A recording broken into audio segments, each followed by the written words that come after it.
Papa c'est qui vous aider? Aux questions ne pourront pas répondre là. On va pas dire qu'il y a on va expliquer à moi. Yes or no? Oyo suko olula ki mama ndenge ni bandeki benya la. Na lula ki déjà na que la vrai joté na vrai joté déjà na ki sous bazali. Donc on a zoké d'aéroport là où voyager. A rouler le petit kanga mais on va musuba ali ba. Donc on va dire que na fidèle to chose là qui. Te ero na samza na ngate. Et papa biko comme l'église na moyo la ndaki oyo kenda kama mosambe. Kende kama mosambe. Oyo ba iteka ko kuna. Sile ba iteka ko.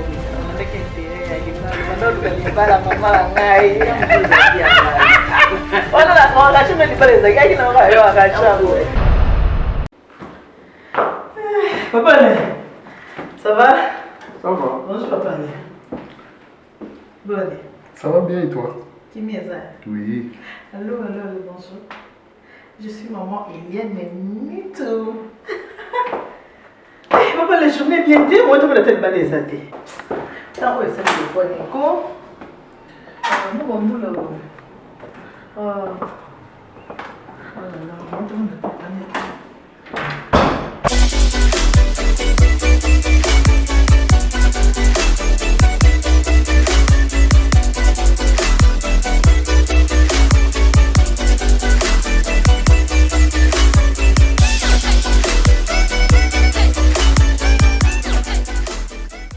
Allô, bonjour. Quand nous avons qui bana bobenga ba maman peut bobenga ba papa et Michel a venu envoyer bandi pour le mariage ensemble sur ma Eliane Nito. Na bana na ko pesa mino bambote belé na bino ba nyo surtout bolinga ka maman Eliane Nito, na bino ba bolinga ka Michel pour le mariage, na bino ba bolinga ka service traiteur de console la Providence. Boyebi ki maman Eliane Nito ndena yebisa ka bino ke eza na makambo mususu na vandinga moko na betel bino masolo na solo limeza na makambo mususu ona ko vanda nga mote pona betel bino masolo na so na bino. Alors Léo naza vraiment na ba invité moko ya minene ba invité moko ya makasi ba invité moko na yebi ke ceux qui bomoni bango boko sepela mingi. Pourquoi boko sepela mingi? Parce que baza batu o ba yebile ko ba bengi libala baza batu oyo ba lingana ki baza ba na miki ba simbani la main dans la main ti lelo ba sali 30 ans de mariage naza vraiment na esimo makasi parce que zamba boso na ba na kati ya mission na nga ya préparer pour le mariage na kolika na ko pesa merci mingi na pasteur Jérémie ni tukuna na Belgique parce que za grâce na ende le nona mba mosala nzambe oyo abenga mina kombo ya pasteur Miko Bachika na kati ya ndako na ngai à qui je m'avais dit bonjour pasteur. Bonjour maman Eliane. Donc dans l'accès bateau bozotala na singa réalisateur na ngai Alain Benza le réalisateur patron à l'accès pasteur Miko Bachika yeyo awa vandi pene ya maman Eliane Nito na liboko na ngai ya gauche na kanti na caméra mon na droite je ne sais pas awa côté na droite na ngai na maman Eliane Bachika Miko c'est ça? C'est ça. Bonjour maman. Bonjour maman. En tout cas na pesi bino merci ndenge vraiment vous disposer temps ndenge ke tant on a bengi papa bato moso kaka ko lobakete yo yaka awa mais en tout cas nzama pambola bino pourtant on a bengi papa na bi papa na yakuna habiter ma mele ko se déplacer te ngana ko kiko ya epa yo zali et c'est pile sekinga mingi en tout cas na bibino na kombo yeso. Merci za pambola. Amen. A pambola tu bande wala na biso. D'accord. Quand na wutolo ba kemisa na biso za ya papa pour le mariage maman Liliane na pasteur Miko et émission ngeza ka papa pour le mariage c'est émission moko na sala ka pour na ko préparer bana na biso ba jeune o bazoke na kati ndako mabala tout compé ko éduquer ko enseigner ba maman o na ba papa baza déjà na kati ya mariage. Alors na monde ki bokote ko fêter 30 ans na bino ya mariage maman yembe na moni penza na bi o ma pasteur kuna pasteur pour nga bi en tout cas elengi libala penza yango na sepela ki to so na bino bo pesa so expérience ya pendant 30 ans ya mariage na ebité na banda na pasteur bien na banda na maman expérience ya 30 ans ya mariage tout le monde na mukolo mogote. Oui, c'est ça. Chaque jour ils ont la makamunango, chaque semaine, chaque mois, chaque année ils ont toujours la makamunango. Mais l'autre rôle bah tant que expérience c'est ça au mutayo quitter expérience c'est ça au mutu à vivre il y a mon même job que le nzambe na yo kayo mais lelo na moni yo donc expérience c'est ça au mutu à vivre au mutu à vivre on a ezala kaka bisengote ezala pena ba pasi ezala pena mukolo musu kanga biloko kende ezala pena mukolo musu mama na yo tata na yo ezala pena mukolo musu tant musu mbate de kaki to yebite donc nyonso wana tango bo supporter ko vanda malgré ba vague ba tempête nyonso na suka boye ko benga ngo expérience voilà donc voilà on a ko luba non OK n'est pas maman pour biso ndeto za penza moi maman en tout cas sans hypocrisie ba mami bele ba otoki ba mami bele la naba yo ba mami bele ba la ko compris ngai mo so na moni kaka ba 12 temps ba na prière na pe na kota mbala moko na ebite soko tala ko mona pe mami ele ni toza na ligne en tout cas ba prière surtout à midi ceux qui vraiment na za ndako na la kango mama to iba muke bolingo na papa ba ndeki ndenge papa c'est qui pour aider aux questions ne bunganga na répondre na ngo ponga pasaki litoyi ya litoyi na expliquer ngo yes no bo yesu ko olula ki mama ndenge ni ba ndenge ndenge ala ngai na lula ki ye ngai ndako na biso ezala pembe na école moko boye yesi ko akima ki classe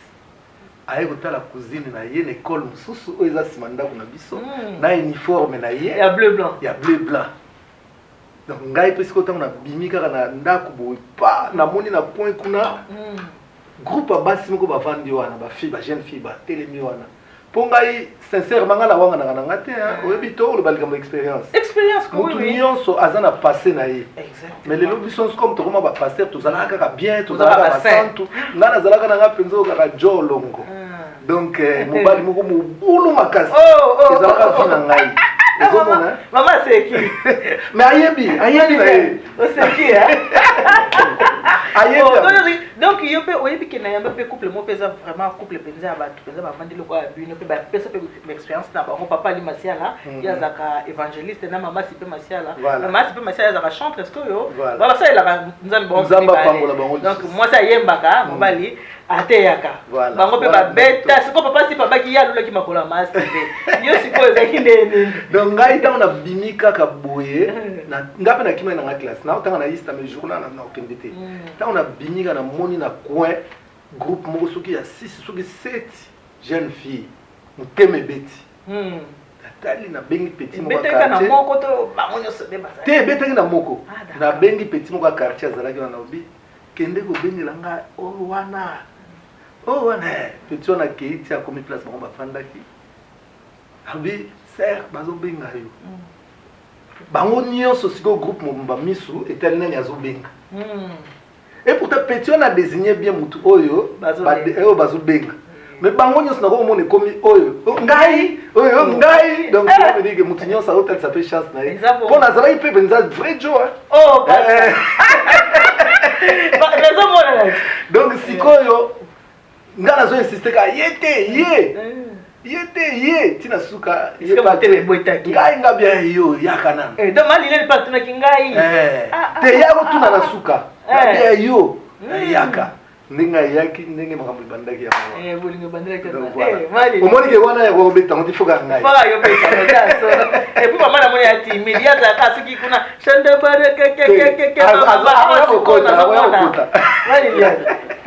sikoyo tobinga yango mokolo yango ezalaki mokolo ya ngolo mpo bozalaki ebele papa ebozalaki 7 me ngolo epesa milemba na yo Esther ozalaki Esther ya jour wana kei na biso moke parce que ozomona bana ebele bakotika mabala lelo eza kaka na ntango so babundi babengi marraine na poko so babundi babengi connaissance lobi sikoyo naza na posa tant que mama parce que nayebi ke sorte la ibezaka ya bamama koyebisa biso te bando vandi na papa ti 30 ans ya lelo ese passé ndenge nini bane oyo nyonso banda papa mokolo alingaki otanga abengaki ngai papa alobi yo bando okutanaki na papa mokolo bana nakutani na papa jour wana nzambe apambola bandeko nyonso tu bozolanda biso oyo vraimen bozelaka lisolo oyo boza na besoin bodécouvrir lisusu un plus puisque tolobaka yango mais peut-être tolobaka yango na ndenge oyo ozelaka te lelo oyo ozolanda biso yoka biso ozela biso ntango tokutanaki na papa c'est vrai tozalaka mpe na vie oyo peut-être oyo bandeko ebele mpe lelo baza nango tozalaka na vie wana me na kokatakata mpo tona ta mingi te c'est ça ntango toyokota na église toyokota na église avant nakutana na papa papa avoyage ake poto porté disparu nga nayebaka te puisque là namoni ye après 2-3 semaines ye avoyage alors nga natikalaka na bandi koluka na bandi oluka aye moma mpe na perde na nga batrace na ye navandaki mais ntango aye kozonga aye komona dans ntango azongi ekomi tokende église nakende église wana oyo église ndenge eza lelo te nakende église wana église moko na Bandal oyo koma nazopambola bandeko nyonso to ya église wana oyo tozalaka na bango mpe oyo bayebi biso na kati église wana bazali koteya mateya ya sanctification nga na papa toyebanaki na ndenge mosusu mais tant tokomi na église wana toyoki mateya ya sanctification yo ndenge oza na baprophétie oyo ezobima vraiment bazotelema lelo tozomona bato bazosepela na prophétie ya bien mais prophétie mosusu baoye biso ndenge oza nouti na hotel ndenge oza noza boye donc église biso tokolaki nango yango ezalaki vraiment oyo crainte ya Nzambe. Alors à partir église wana namoni papa mobali akomi benda mais ngai pende na tikala ka papa akomi benda na ye akomi benda na sens ya ngiso église te akomi église mais makambo o biso to aka nango mwasi na mobali eza lisusu te. Alors ngai pe tango boleki mbuma déjà to liaka mbuma d'accord allez après c'est quoi papa ali konga na zaka pe na église mais entre tel to kutana ye soit disant na église mais nakokende likolo moko na église likolo moko libanda yango na bino kokima mbango baboso te mpo nyonso tu tosisa lelo te mpo nga nazala kosambela omoni sero na kala bagroupe de prière efungwamaka tozala na groupe de prière epai paster Kutino abandaka na bomboma mpo nga naamonaka sabu donc tozalaka na groupe de prière wana na bomboma mais nazalaka nanga vraiment donc ozomona moto azokende église mais église oyo mpenza ya nini te mpe nazopambola mosali na Nzambe paster Pierrot lelo akomi paster Pierrot mais lelo wana tobandaka na bango na bomboma epai ya Pierrot Manene oyo nazopambola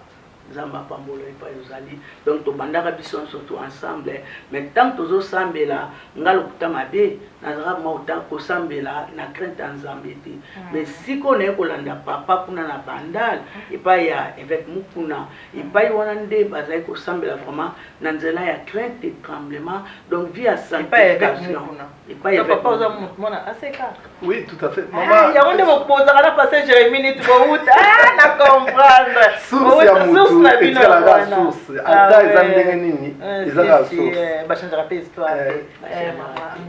donc tant que kokota sikoyo nanga mpe naye kolanda papa mais ye sikoyo aza kokamwanga yo soit des osambelaka mais osambelaka yango boite ozali osambelaka yango toke na hotel ozali na yo donc osambela yango ya ndeni ntango sikoyo naye kolanda ye ntango nabandi kosambela na aseka epai oyo nake kozwa baptême epai oyo nake kozwa nyonso donc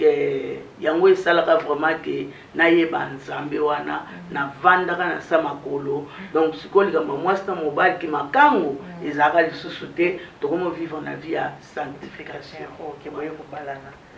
papa. Oui, maman ndenge maman alobi nakoloba bango même na 2-3 minutes mpona kosala synthèse nango ndenge araconte histoire ndenge ezalaki toyebani na ye après 2 ou 3 semaines nga na voyage na ngai même temps na voyagaki ayebaki te puisque nabombelaki ye puisque déjà nayobi ke nayaki vrai jo te nayaki vrai jo déjà nayaki na bamosusu bazali siko nga nazokende aéroport na ovoyage akolukaki notika nga mais oyo bamosusu bazali te e wana nasambelaka na nga te nayaki na ngai mutu moko kaka ndenge omoni kaka ndenge kaka bato nde bazalaka kanisi ke azovivre nzoka nde azokufa mpo na nga namonaki ke vraiment ezalaki vide nayaki na bakopine na ngai ebele ntango nakei kutu ye ayeba te ti ndenge naya poto aya kolukanga ça voyage naye poto mpe ti eleki nango eleki mbula oyo naye kozonga Kinshasa ntango nazongi Kinshasa bolingo ezongi na kati ya kozonga bolingo wana nayalaki toujours païen donc nayaki na bacopine toujours napoze question moko palimbisanga moto avoyage ayebisi yo te azongi bolingo ozongi ozalaki na confiance na ye ndenge nini parce que aki ayebisi yo te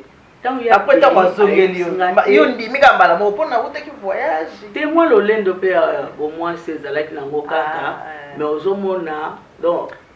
parisien aye te ata yo basi bazolanda parisien ye sikoyo wana mpo nde nazoloba sincèrement ali wana na miso na ye eza histoire na biso tozobeta donc nayalaki na ngai ke ye avandi awa ngai naza na mwasi mosusu kuna soki alingi te akende na ye oyo mpe kuna soki naza na ye mosusu mpe azali kuna soki alingi te akende na ye me ngai esalamaka ndenge wana epai ya bato oyo mito eza likolo donc c'était ma vie ti un jour bainvite nga na église donc nazobeta na histoire na ngai ya vie na histoire ya libala nyonso esangani mbala moko mpo nyonso eke nzela moko donc ntango bainvite nga na église naye kokende église naokota makasi te na makambo ya témoignage ya conversion mais nazokende wana mingi na sens ya libala ntango naye kokende na église oyo ya ngai conversion ezalaka te ke malembe te yango ezalaki tikotake bato bazoluka tikotake lelo na mabala na bambongo na banini mais ya converse balingaka tikotake te ya converse kaka malembe soki mpe nzambe abia kopambola malembe obandi koyimayima donc ngai alaki na koti na église ntango na bimi na bongo motema parisien a changé parisien akatani te aza na bamakambo nde nyonso na bongo motema atiki makambo ya basi atiki tout donc nalingi kutu kosentir yango su te bato bakamarade nanga bamosusu bapesi ngai un mois bamosusu bapesi ngai une semaine boyebika ndenge ezalaka akozongela na ye akozongela na ye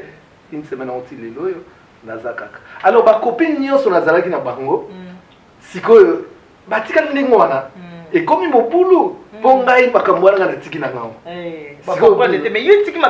bacomprendre te mais comme nazalaki déjà mutu oyo nazalaki déjà responsable puisque j'avais déjà des enfants oyo nabotaka mpe kaka na vie wana kaka Vous bilembo avant de continuer nga osengana na réalisateur na ngai Alain Benza pour moi ça mosala mabala service traité la providence même te mama soso mona ngomonke na mona ngona Facebook na kapena yeba me na landela te donc mutasa service traité wana de conseil la providence ezali ngai mama Elia nit oyo moni ni tout c'est mon nom marital là pour nga pena za pena nga molonga ni pas ali mais mama muto akolobela bien ka va vivre c'est ça on peut t'amasser pas la face de la radio ndara libala donc on se rend na réalisateur so Alain Benza musala nga mosali 10 ans service traité on nga en tout cas ça vraiment 10 ans donc na 10 ans na chose qui c'est qui m'a boy l'église na comme pasteur kala Alain Benza fait balancer sur nous nini pipse moi service traité de conseil la providence après tout ça continuer masolo te baskoyo le pété o mosato là takia mon ndenge nini na ndenge bo vandi 30 ans ya mariage.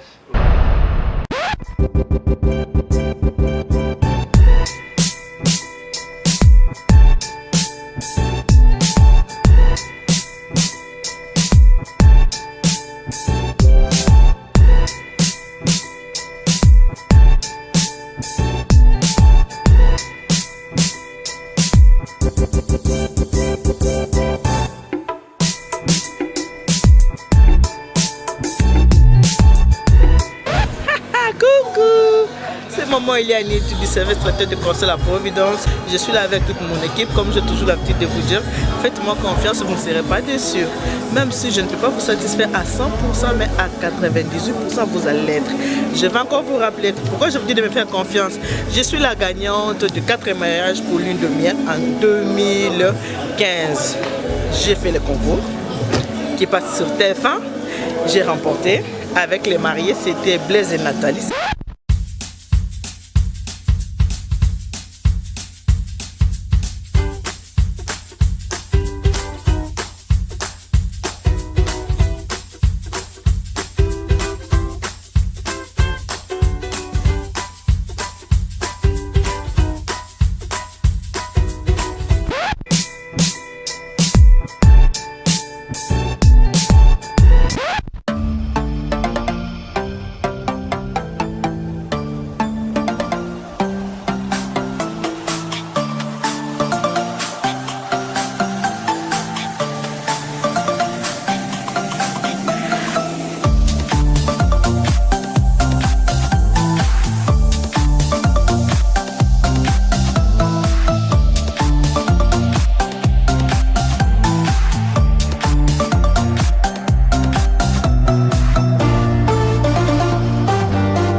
Ah, en tout cas, na kanisi bino to bouti kotala wana les publicitaires service traité de Pasteur la Providence, nena ba pour tous vos mariages, baptême, anniversaire, pasteur atayo peso sali le ko bosaki 30 ans boy. Fa ko binga mama Eliane to la bena bino. Oui, tout à fait. Maman, et là on a ngana loba pona o loba tout à l'heure, lobi soki ezalaka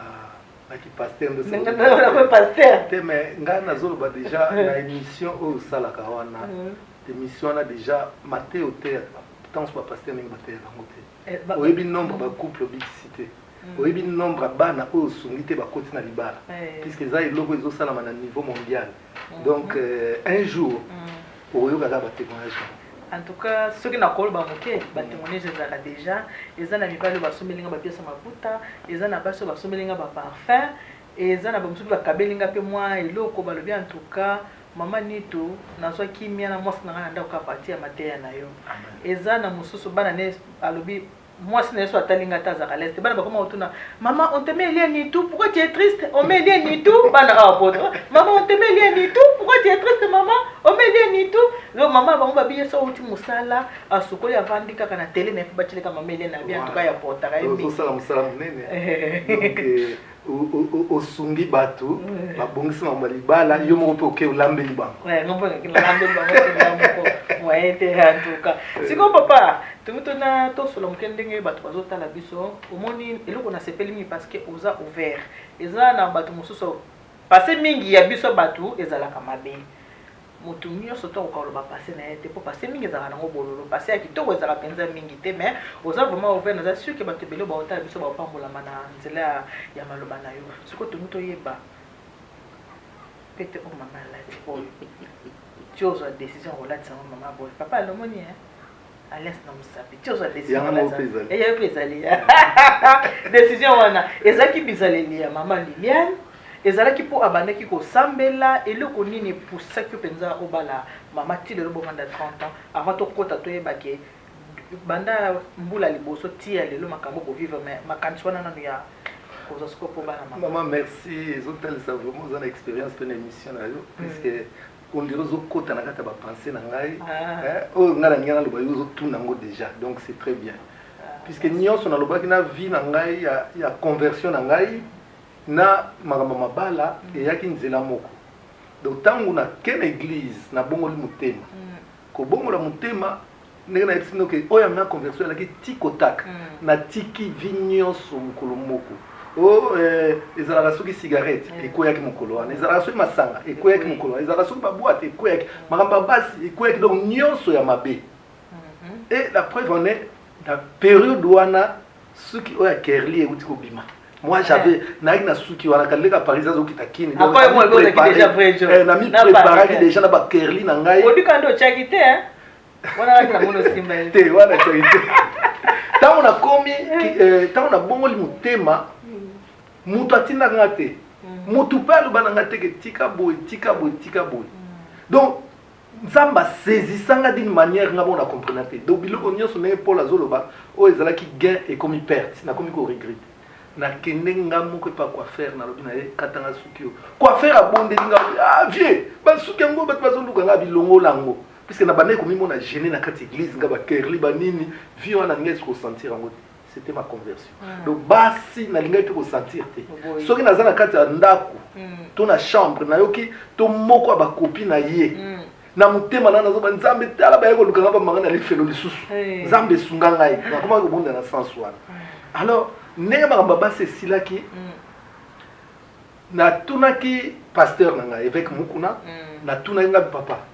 quand même naza responsable na ja na bana kovanda kaka boye ekoya oriske na poya lisusu namoni ke ekomi ntango na ngai nabala naza na mwasi na ngai navanda kimia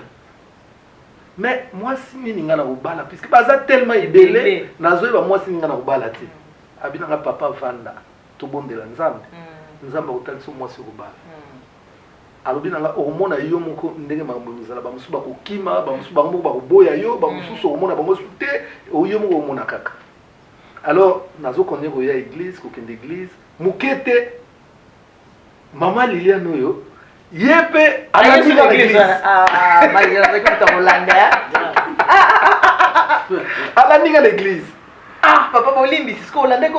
que papa miko comme l'église na yola, na kyo kende ka mambo sambe. Na kende ka mambo sambe. Oya ba ikeka komi kuna. Sina eba ikeka komi kuna. On l'a que intérêt ya libala, banda luka libala mama ngai. Ya mzoza pia ngai. On chaîne libala ezaki na nga yo akashabo. Ba mikolo bana no papa. Alandi na l'église, tant que alandi na l'église muteme beti nga bina makamuni. Yini suso ya. Mais lokola sanctification ezalaki ndenge auti koloba kobanga nzambe ezalaki akomaki sœur, une sœur en Christ kosimba ta na lipeke ezalaki te une sœur que soki na memi na voiture ou bien toke église na memi retourne akiti si makambo nyonso akala esili makambo bahistoire neti ke toyebanaka eza esute tokomika sœur frère bon ndenge wana en plus nayaki na basœur na ngai tokosambela église moko elle s'accrochait plus yango wana ifo kanisaka mpe bango elle s'accrochait plus na basœur te abosa na bango ndenge baza toujours na kati ya vie donc to continuer mais na kati ya kocontinue ngai na motema na nga nazobondela nzambe ifo na bala kaka ndenge papa na nga molimo ayebisaki ngai basi oyo nazalaki na bango mosusu oyo namonaki neti première bureau nzambe akomosala makambo boye mosusu ngai moko nazokange na mobali kaka ndenge paster ayebisaka nga bamosusu bazokimi bamosusu balingi kosentir nga te bamosusu kaka ndenge wana mais oyo atikalaki un peu plus proche na nga bien que makambo ya libala ezalaki te ezalaki ye tozokende ti eyokomaki bon sikoyo ifuna bala nga mona kendeki na ndako na bango nakutana na mama na ye ye kuta ayebaka ke nga mona ke nakutana na mama na ye na sololi ti donc en bref soki natali conversion na biso donc na nga na ye conversion na biso ti toya kobalana ezwi biso 2 ans et demi. Donc cela veut dire que 2 ans et demi wana ezalaki ya bato bazalaka copain copine et comme il y a frère na sœur bisous ezalaki te et logo moko ezalaki te donc abstinence donc awa maman ndengo préparer ba jeune na libala kotalisa bango que c'est possible avec Dieu ozomona oui c'est possible pour tosali 2 ans et demi tosimba na kata na nzoto te donc voilà ndenge libala wana ya ekoyaka maman bana nazongeli pana yo est-ce que avant que nenda kwa libala ba préparer kio ou bien est-ce que bazwa ki temps ko préparer ou bien maman ou bien tata moi ou bien na ebite ba préparer ki parce que libala eza bokota ki libala ndenge nini maman Liliane bachika ko pote ko mbala za bien la yo maman ngai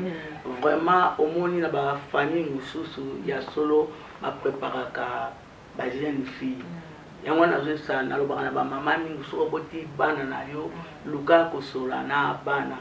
nga lokuta mabe vraiment nazoka na nga préparation na famille te na ndako na biso te nazoka préparation na kati ya église na kati ya église ya veut dire na mateo bande koteya biso yango nesalaka ke nayeba ko préparer vie na nga na kotambola na boye nde nalobi ke nakoma na crainte ya nzambe mosusu mpe ntango nayokota libala mobala bandeyebisanga te baosala boye neti nga liputa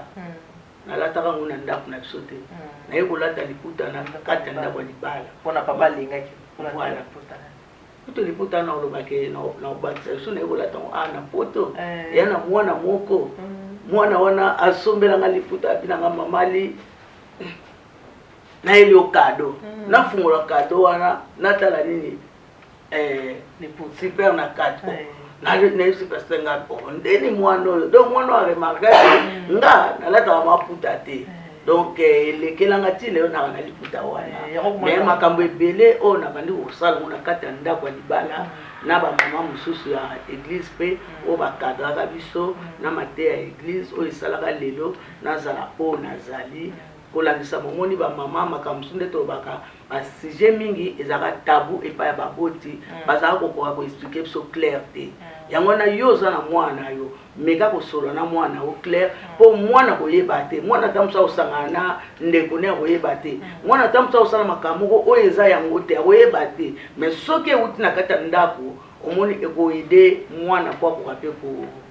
kokola nango. Voilà, d'accord, merci papa. 2 ans wana nde mama ba préparer te pourtant côté na ndoko libala ekomaka ba kolamba banda ko servir yo ne bandeli wana est-ce que ozaki satisfait na ba service na ya banda ko sela kolamba na ye kozala na ye ko bongisa nenda kunenge zalaki omoni mama tant to bala na biso bala ni bon na oloba to aki ba jeune ngala aki na 28 ans très jeune ye azalaki na 23 ans donc dans moi à 23 ans une jeune fille c'est encore une petite fille oui bon rappelle 28 ans il y a tout les colo donc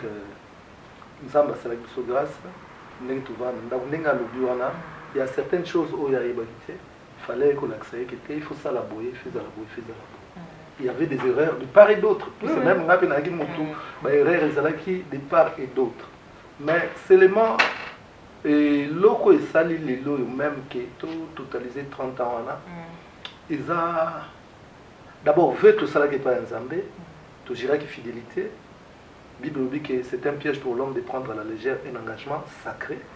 donc tout le qui qui à logo tout le baki est à la piège donc il fallait tout vendre la carte na on peut tout ça là yango na lobaka pe mingi ke libala eza lokola masuwa soki bomati po bokatisa bokoma ngambo mosusu ata avion okomona na masuwa bambonge koya batempete koya tout ça là faut tenir bon po bokoma ti na ngambo mosusu soki te bokoka te yango moni même badisciple ntango bazokatisa bwatu heureusement bazalaki na yesu kati na bango babi ke ntango mobulu ezalaki babundi bakoki te babelamusi yesu alamuki yesu akalmi tempête donc biso kokomati 30 ans on a zolo ça secret na biso libala ya 30 ans pour na biso 30 ans côté kokite pour na biso ezali ke tokende tiliwa donc secret na biso yali ke tango nyonso tempête ezalaka tolamusaka yesu pourtant tobalanaki tokotisaki yesu na kati ya makambo wana lokola yesu akota na kati ya makambo wana soki tempête beti tomoni ke tokoka te tolamusaka yesu ale yesu ntango alamuki akalmaka tempête koswana eyaka baindifférent eyaka na 30 ans wana mama na couple na biso nanu tobenga mutu te nanu tobenga azongi nanu epa mama na bango epa yaya na ye to nanu esalama te nanu tobenga paster moko te aya kokata likambo nanu tobenga frère camarade mutu te donc bamakambo na biso batempete na biso nyonso tolamusaka kaka yesu donc kaka ye na nga tobongisaka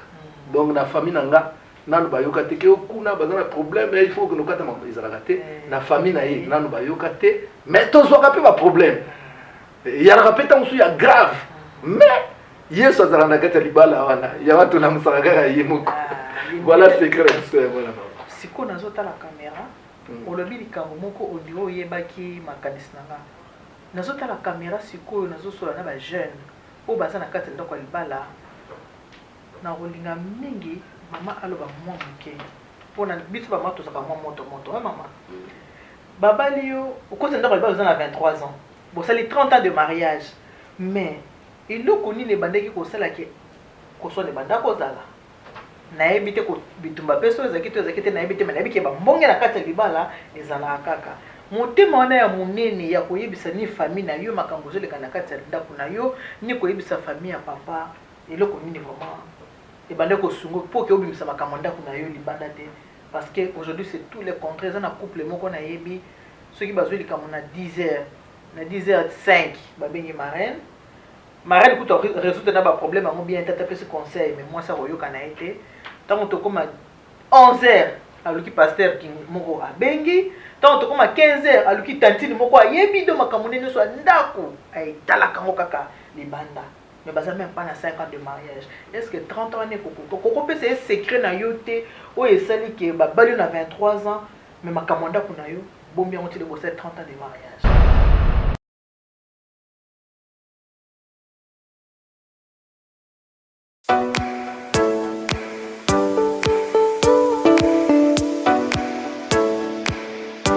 Flat Hotel Monique Yé.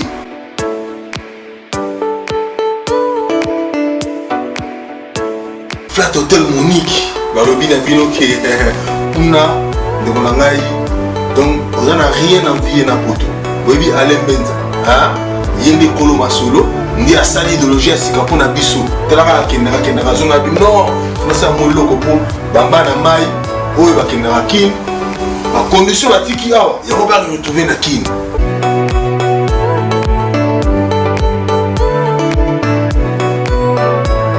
soki oke kuna bacondition eza très réuni kaka neti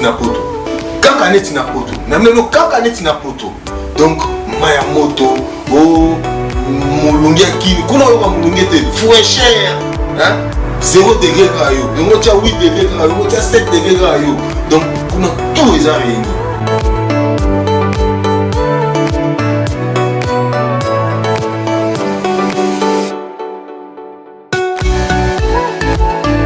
Bien aimé, vous êtes à Poto, vous êtes aux États-Unis, partout vous allez dans mon pays, vous séjournez dans la Kine, place à Kitoko, en plein centre-ville. Nangali Mara Wana en face à Cap Babylone, avenue Plateau numéro 12, ici quand on a sauvé Fanny, Flat Hotel, Monique Nabiso, Alain Menza Sélection à Kine, Yangoana. Vous avez un son moteur, vous avez un papaya, vous avez un Kitoko. Baronia kitoko baromela kitoko pour moi mini restaurant na C pour na ba parking donc les a vraiment ya munene donc oyata na mutu kana yengunduka ya munene et fanda kitoko donc kebande ko na ba flat hotel ezaza na ngome ya Monique yango weza mama poto déjà ya mwana za ba koto nda sali yango kuna biso wana réservation faut ça la moi avant ko kenete ko kena valise mamote nyonso ça na poto masolo tu na poto aussi si pe ba nyonso ya mbongo bosila ni ka awa kuna tango zo kenega biya no mais c'est de vos musoba zo comme le na aéroport na 10h na 17h malamongo pouf